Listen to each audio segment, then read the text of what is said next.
Je viens vers vous aujourd'hui avec un sujet qui me tient particulièrement à cœur. Ce sujet, c'est la déclaration de l'UNESCO qui a exclu le carnaval d'Alost, ou Alst en flamand, puisqu'il s'agit de la Belgique flamande, de la liste du patrimoine culturel immatériel de l'humanité. Donc ça a été en 2019. Le crime qu'ont commis les organisateurs de ce carnaval qui a plus de 600 ans, qui est un carnaval très ancien, c'est d'avoir fait défiler des chars avec des caricatures de juifs orthodoxes habillés, vous savez, comme nos grands-parents, nos arrière-grands-parents du 19e siècle, de la fin du 19e siècle, avec des chapeaux en fourrure. Caricatures, donc on caricaturait, je pense, les juifs diamantaires d'Anvers, enfin ce genre de choses. Donc là, bon, on n'est pas loin du crime de lumière, là, on n'est pas loin du, comme dirait l'autre, au-dessus c'est le soleil. La Commission européenne a expliqué qu'il n'y avait pas de place en Europe pour ce type de manifestation de haine, c'est de l'incitation à la haine. Et Sophie Wilmers, qui est Premier ministre belge, comme quoi il y a de la pintade internationale dans cette émission, elle explique que ce carnaval porte préjudice à nos valeurs, ainsi qu'à la réputation de notre pays. C'est le sujet du jour, c'est parti.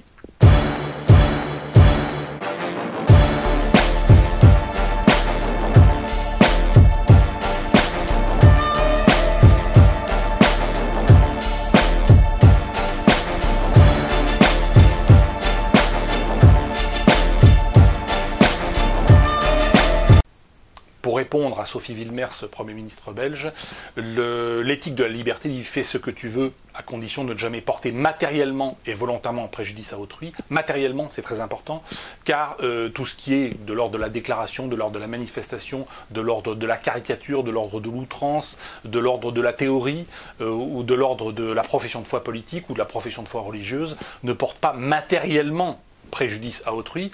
On peut porter, on va dire, moralement préjudice, ou on peut attenter à la réputation d'une communauté ou d'une personne, mais ce n'est pas un préjudice directement matériel. Donc il n'y a pas de préjudice matériel à autrui, il n'y a pas de violation de l'éthique. Ça, c'est un premier point, et c'est un point très important. La caricature, l'outrance, la provocation est un élément absolument essentiel et fondamental de notre civilisation européenne, ce que les baltringues et les mange-merdes de la Commission européenne ne savent pas, et les députés européens et autres qui se sont offusqués du carnaval d'Alost. Je rappelle que la caricature est absolument fondamentale déjà pour désacraliser tout ce qui est de l'ordre du pouvoir. C'est pour cela que depuis le Moyen-Âge, les rois, les papes, les évêques, les princes acceptent qu'il y ait des carnavals.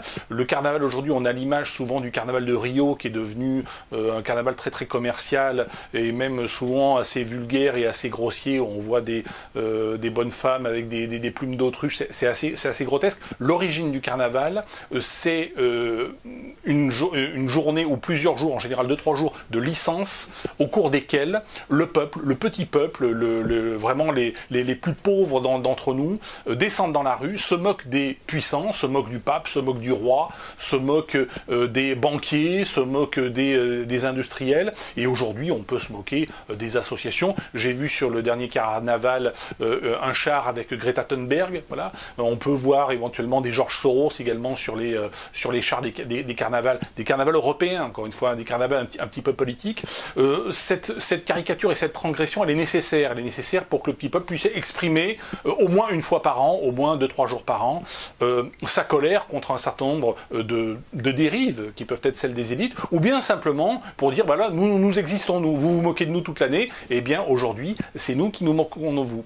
Il y a aussi un élément très important, c'est que si notre civilisation européenne a pu produire des Copernic, a pu produire des Newton, a pu produire des Einstein, a pu produire des Nietzsche, des personnes qui ont révolutionné la philosophie, qui ont révolutionné la physique, qui ont révolutionné la biologie, etc., des Darwin, c'est justement parce qu'au préalable, il y a eu des caricaturistes, des gens qui se sont, des bouffons, des gens qui se sont moqués des puissants, qui se sont moqués des institutions, et notamment qui ont attaqué l'Église, et qui ont attaqué tout ce qui est moralité, sacralisation religieuse.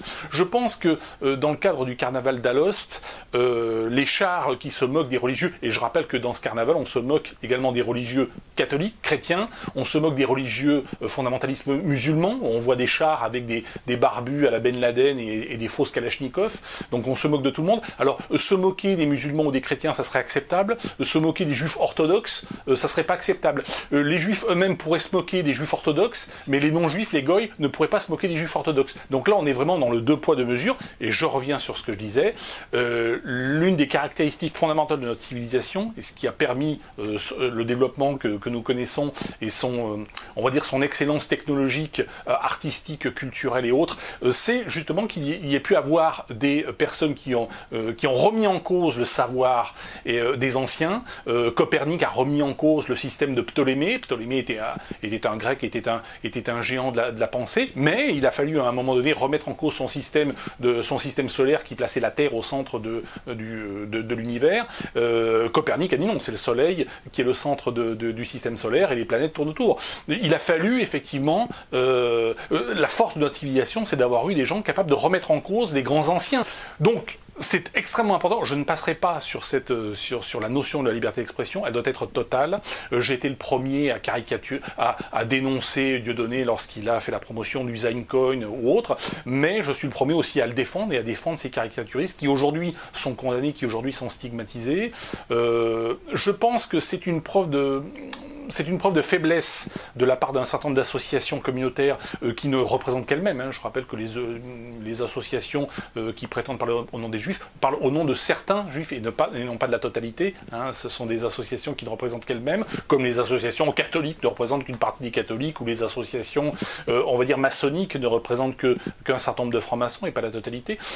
Ce n'est que dans les pays totalitaires où la caricature est interdite. Dans les régimes soviétiques, on a connu ça pendant plus de 50 ans en Europe, dans les régimes fascistes, nazis, on n'a jamais vu de carnaval se moquant des dirigeants. C'est un point important. Dans les pays islamistes, on ne voit pas non plus, alors c'est pas leur tradition culturellement, ils n'ont jamais fait ça, mais c'est vrai que ce genre de manifestation serait totalement interdite. Les carnavals n'existent que dans les pays qui sont profondément démocratiques.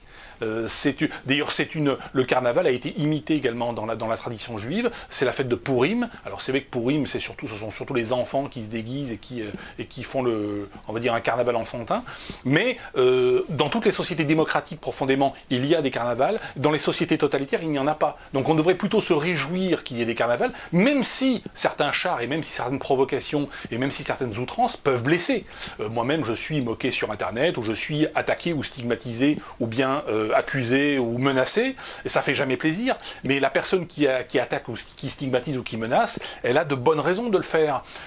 Et il faut accepter cela, parce que si on n'accepte pas cela, si on commence à faire des procès et à dire voilà, c'est de l'incitation à la haine, donc je vous interdis de parler, eh bien on ne va plus pouvoir remettre en cause les institutions politiques, les institutions religieuses, on ne va plus pouvoir faire de propositions, parce qu'on dira systématiquement, eh bien ce n'est que de l'incitation à la haine, la première ministre belge est une vache sacrée, Macron est une vache sacrée, le pape est une vache sacrée, les leaders musulmans ou juifs sont des vaches sacrées. Bien, la réponse est non. Il n'y a pas de vache sacrée dans notre monde. On doit pouvoir discuter, on doit pouvoir se moquer, on doit pouvoir un petit peu stigmatiser. C'est blessant, bien sûr que c'est blessant, bien sûr que ça peut être tout à fait choquant. Alors ça m'a pas choqué, mais dans une de mes vidéos, j'avais dit seule une balle peut m'arrêter, et puis une internaute avait dit oui, une balle de ping-pong. On peut se moquer. Bon, là, c'était pas méchant, mais c'est jamais tout à fait plaisant de se faire attaquer. Maintenant, il faut accepter cela. C'est un des fondements de notre civilisation. Point. Voilà, merci à tous et je vous dis à bientôt. Alle